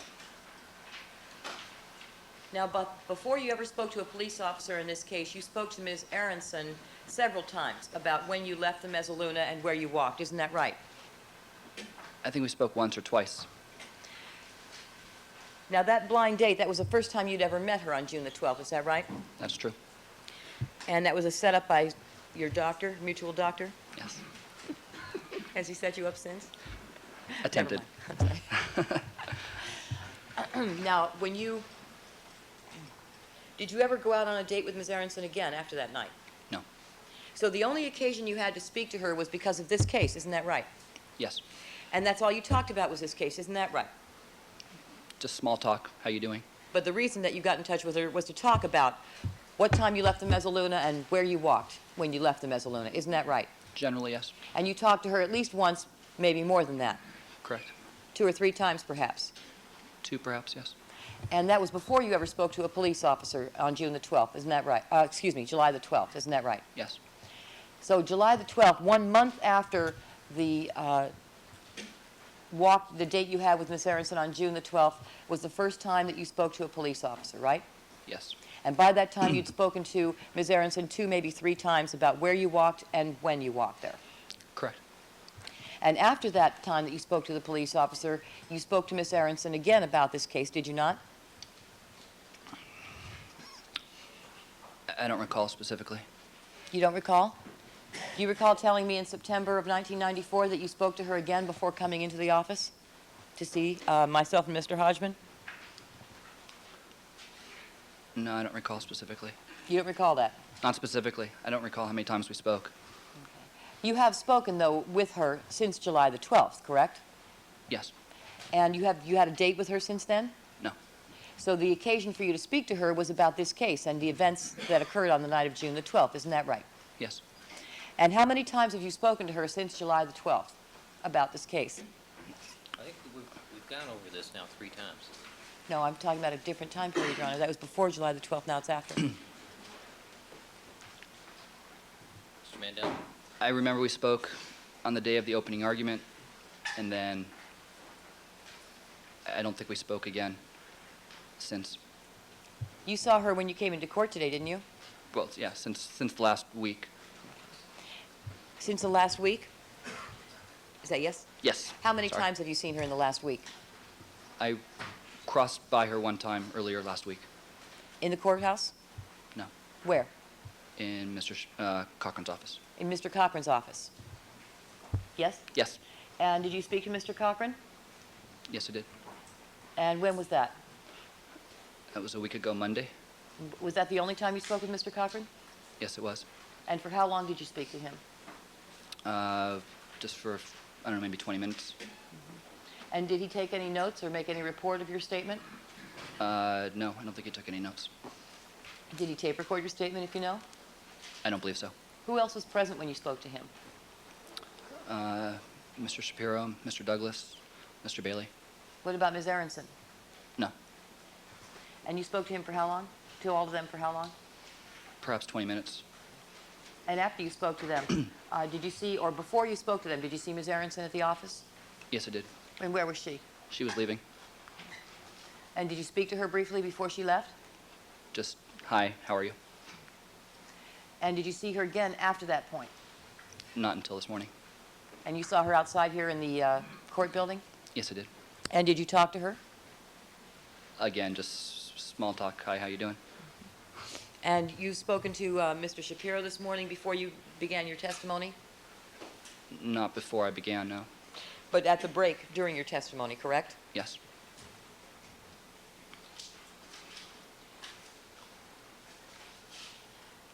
Now, sir, you indicated to us that you, since June the 12th, attempted to walk the route you believe you took back from Mezzaluna to Ms. Aronson's apartment on June the 12th, That's correct. and that you, Overruled. and that you timed it or attempted to time it? That's correct. How many times did you do that, sir? We did that twice. You say we. Who'd you do that with? The attorney. Which attorney is that? I did that with Mr. Bailey perhaps 1 month ago, and then with Mr. Neufeld a week ago Monday. Do either one of them look like Ms. Aronson? No, they don't. And was it at night that you walked with them or during the day? It was in the evening. What time? Approximately 10:30. And what did you talk to them about as you were walking? We were just, again, small talk. I think we were talking about my going back to school, and just, we were trying to reenact to get an approximate pace. Did it feel the same walking with Mr. Neufeld as it did walking with Ms. Aronson on June the 12th? We were just walking and talking. Did it feel the same? Counsel, I don't think you need to answer. Okay, let me ask you something, sir. Back on June the 12th, did you live in that neighborhood? Back then, I did not, no. Did you at any point, have you ever lived in that neighborhood? Not at that point. I do currently. Okay. Then let me ask you this. Westgate, is that a fairly quiet street, sir? I really can't make a I mean, like I said, I live in the area, but I don't live specifically right there in those couple of blocks. I don't really know Westgate specifically. Well, you walked on Westgate that night, correct? It was quiet that night. Okay. And relatively speaking, would you say Westgate is busier or quieter than Bundy? If I were going to make a guess, I would say that Bundy is probably a busier street. And the other street, Granville, that is 1 block up from Westgate, as you look at this map. See where you have the red line there? That would be Westgate, correct? Crossing Dorothy, you're saying? Correct? Yes? Okay. And if you go the next parallel street Yes. that would cross Dorothy, that would be Granville, correct? I don't know the name of the street. Okay. But is that a fairly quiet street compared to Bundy also? I believe so. Now, prior to June the 12th, you had never visited 875 South Bundy, is that right? Yes, that's right. And if I asked you to describe any of the houses in that block on Bundy, in the block of 875 South Bundy, would you have been able to do so? No. And as of June the 12th, before you, as of June the 13th, before you heard about the murders, could you have described for us the location of 875 South Bundy? No. And you never walked up the walkway of 875 South Bundy, is that right? That's right. And when you walked down 875, when you walked down Bundy with Miss Aronson, did you walk on the outside of the sidewalk or the inside of the sidewalk? I was on the inside. You were on the inside closest to the walkway? Yes, close to the house. And as you were walking with her and talking to her, I think you indicated earlier you were not looking up the walkway to each house, correct? Correct. You were trying to get to know Miss Aronson, is that right? We were just making small talk, yes. Well, you were paying attention to her, correct? In small talk, yeah. I was paying attention to her. Your first date.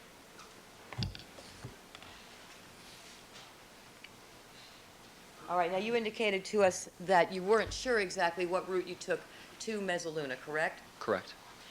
One route that we have here, I'd like to be marked People's 493, Your Honor. Yes. No, that was for the witness. Overruled. Okay. That's one route you may have taken, is according to your testimony, correct? Maybe. I may have taken yes. Okay. Print that. 493. Printed. All right, now I'm going to ask you, sir.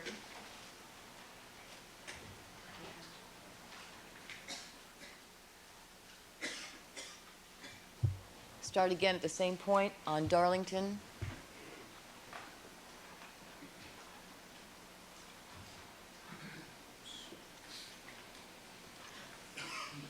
Can you put the cross where it should be, Mr. Mandel?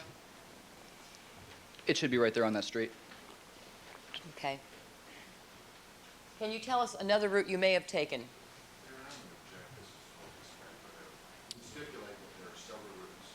Overruled. But this may be cumulative at some point in time. I won't do it ad nauseum, Your Honor. Go ahead. Another possible way to the restaurant? That you could have taken that night. I mean, I guess I could have gone down Darlington going east. Okay. Mr. Mandel, is there any of these possible routes that you feel more strongly is the possibility that you took? I just don't recall specifically how I got there. I believe we went left on Westgate, but whether we took Dorothy down and made another left, or whether we continued to Gorham and made the right, I just don't recall that way. All right. Wait, stop. Okay, you didn't need to necessarily take a left on Westgate, but that's what you believe at this time? Yes. All right. Well, Go Counsel, ahead. I don't think we need to draw all these different maps. May we approach? No. Just this one then? One? The jury knows it's a possible route. He doesn't remember. The jury can figure out the different permutations on how to get from point A to point B. All right. Let me ask you this, Mr. Mandel. In order to get back to Darlington location from Mezzaluna, you could have gone down Gorham and made a left at Granville, correct? That's a possible way. No, stop. Go back up. Made a left here and gone down to Darlington Overruled. and made a right and gone all the way down to Ms. Aronson's apartment that way, correct? That would be one way of going there. Okay. And then another way would have been to go down Gorham and made a left at Westgate. Is that right? Yes, that would be yet another way.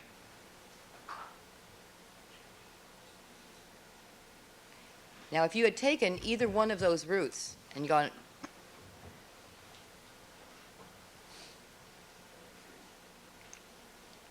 If you had taken either one of those routes, you never would have gone on to Bundy at all, would you? That's true. But instead, it's your testimony that you went all the way down Gorham, Correct. and then you actually crossed... Can we do this? Great, thanks. Okay. I'm going to ask you to direct the arrow and tell the jury what route you took. We went down Gorham towards Bundy. It's a rather large intersection at Bundy and Gorham, and we came around there to the left. Now, you crossed Bundy, is that correct? Yes, it is. And you went to the opposite side of Bundy, is that right? Yes, that's right. And you went down Bundy, Until just before the intersection of Darlington and Bundy. okay, now wait a minute. At this point, you're still on the, you're going to have to back up. You're still on the west side of the street. Yes.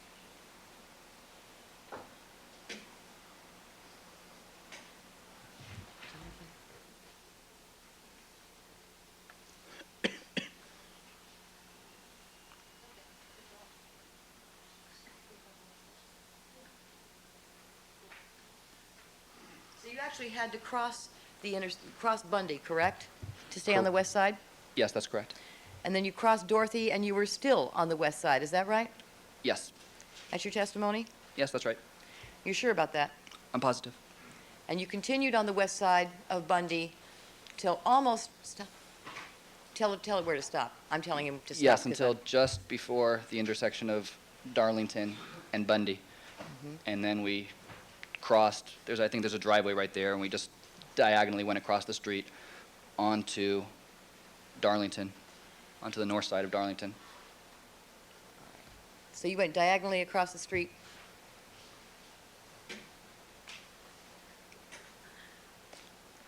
And you had to cross back to the east side, correct? The east side of Bundy, correct? So you didn't just stay on the east side of Bundy to begin with. You actually crossed over to the west side of Bundy, which made you then have to cross back at the intersection, back to the east side again at the intersection of Bundy and Darlington. Overruled. Correct? Correct, we were always on the west side of Bundy. And as you walked, you were talking to Miss Aronson. Correct, It was fairly dark, yes, and you were not trying to look and see if there was blood on the walkway or blood on the sidewalk, correct? that's correct. And when you got to the location, at some point you looked at your watch, is that right? Yes, that's right.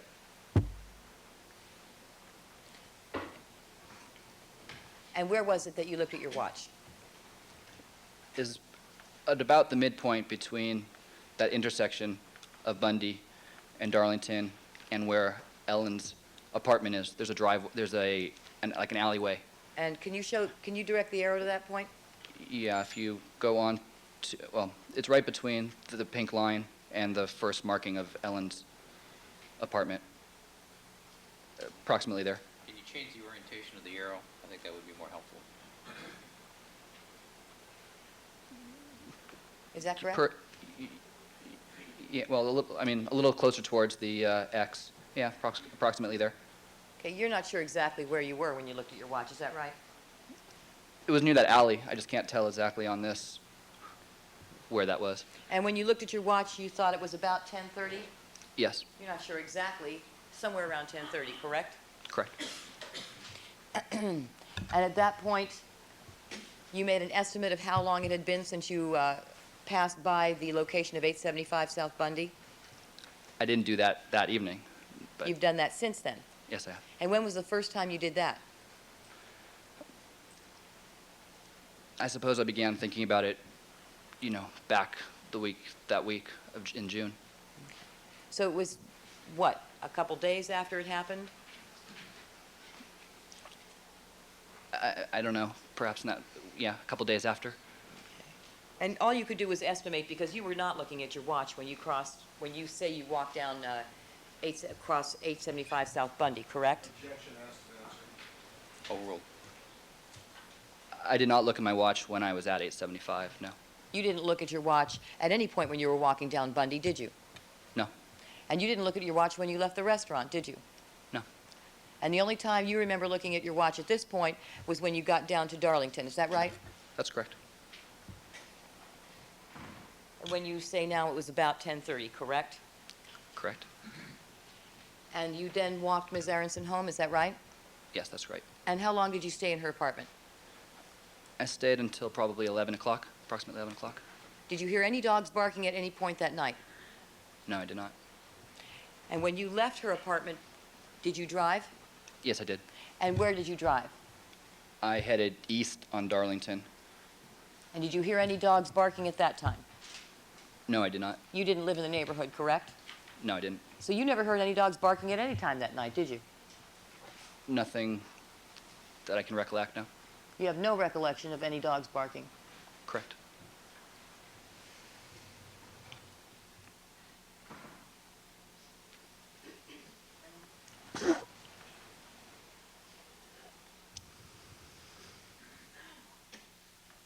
This printout, Your Honor, first of all, is people's, should I give it its own number or give it a 493A? No, 494. 494.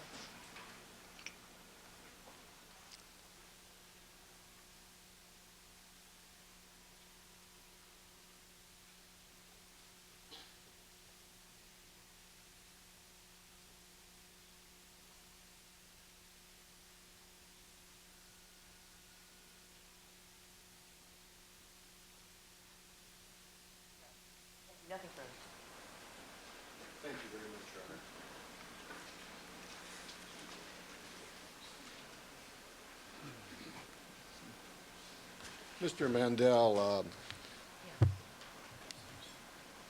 the first person in an official capacity that you talked to about this case was a member of the Los Angeles Police Department?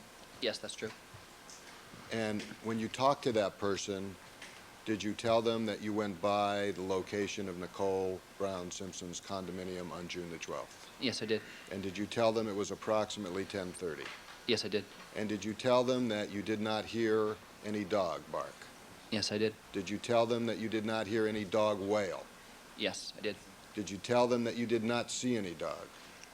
Correct. And that person asked you to get a copy of your receipt for dinner? Yes. Did you do that?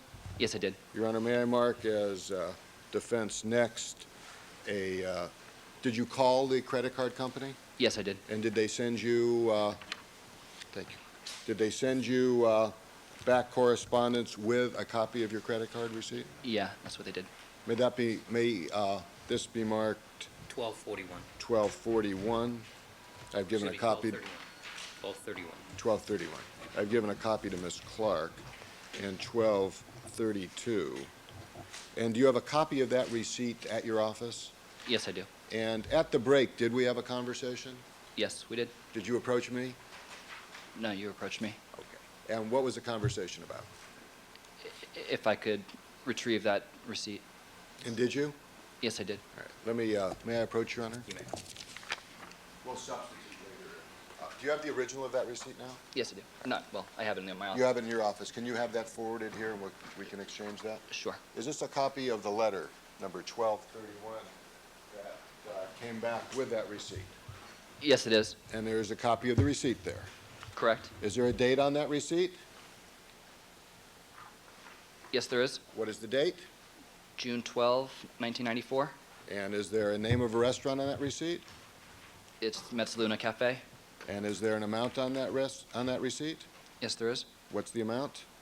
$47.48. And I know it's a fax copy, but can you decipher what the time is on that receipt? The time's printed 8:55. When you saw that the first time, did you think that was an error? Yes, I did. And what did you do after seeing that? I called the restaurant. And as a result of that, did you determine that it was an error Yes, I did. and that the time clock was an hour off? Correct. Objection, that calls for hearsay. Sustained. Answer stricken. However, There's testimony the already. record is from the Metzaluna witnesses is already in existence. People established that. Proceed. Thank you, Your Honor. Do you know O.J. Simpson? No, I don't. Have you ever met him? No, I haven't. Do you have any interest in the outcome of this case? No, I don't. Are you here to testify for any particular side? No, I'm not. Are you here to testify for any particular point of view? No, I'm not. Why are you here? Because I was in that area that evening, and I felt it might be relevant. And you were subpoenaed to come And I to was court by subpoenaed the to come. defense. Correct. Now, Ms. Clark asked you about other dates. I mean, was there ever been another date you've been on where something this horrendous happened? No. Would it be fair to say that's why this event is fresh in your mind? Well, objection, meeting. Sustained. You told Ms. Clark that you weren't sure how you got to Mezzaluna Correct. from Miss Aronson's apartment. Did she lead the way? Yes, you did. However, coming back, how sure are you that you passed the condominium where Nicole Simpson Brown lived? I'm positive. No question about it whatsoever. No question. How sure are you that you passed that area shortly in the area of 10:30 p.m.? I'm certain. How certain are you that there was not a dog barking? I have no recollection of one, so I'm certain. How certain are you that there was not a dog wailing? I'm certain. How certain are you that there was not a dog in the area? I'm certain. Is there any reason why you would come and in any way shade the truth to this jury? No. May I just have a moment, Your Honor? Certainly.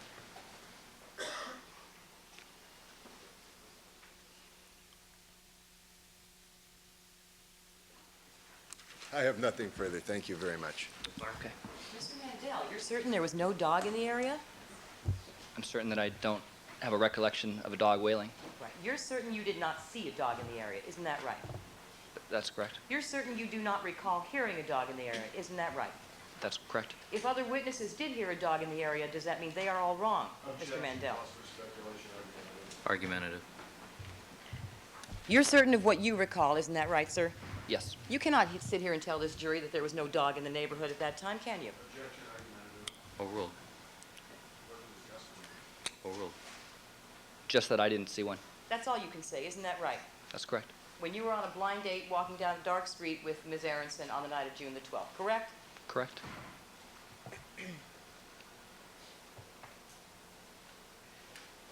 And you said that you were walking on the west side of Bundy. You're sure of that? I'm positive. Positive of that? Yes. Now, Ms. Aronson had to lead you to the Mezzaluna, correct? Correct. Because you didn't know how to get there. I knew where it was. She lived in the area, so we were walking together. It wasn't, she just basically led the way. She lived in the area, you did not, correct? Correct. And so she led the way to the Mezzaluna, correct? Correct. And she led the way back, isn't that right? Yes, that's right. And if you were walking westbound on Bundy, crossing the area of 875 South Bundy, past that location, at about 10:25, between 10:20, 10:25, correct? Excuse me, counsel, you want to rephrase it? That's what I was about to point out. Wait, let me back Rephrase up the for a question, minute, sir.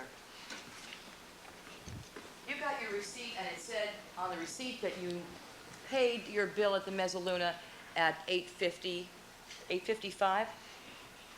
Is that your testimony? Is that right?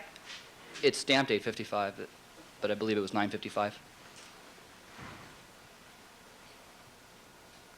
And you are basing your estimate of when you left the restaurant on the information you received that that time clock was an hour off, That's correct. because you did not look at your watch when you left. That's correct. And if the clock is actually an hour and 10 minutes off, you wouldn't know. Your time estimate about when you walked past 875 South Bundy would also be incorrect, wouldn't it? Overruled. My best time reference is for when I looked at my watch on Darlington. And you do not know whether that clock, the timestamp on your receipt, is exactly an hour off, or 50 minutes off, or an hour and 10 minutes off, do you? I couldn't be certain, no.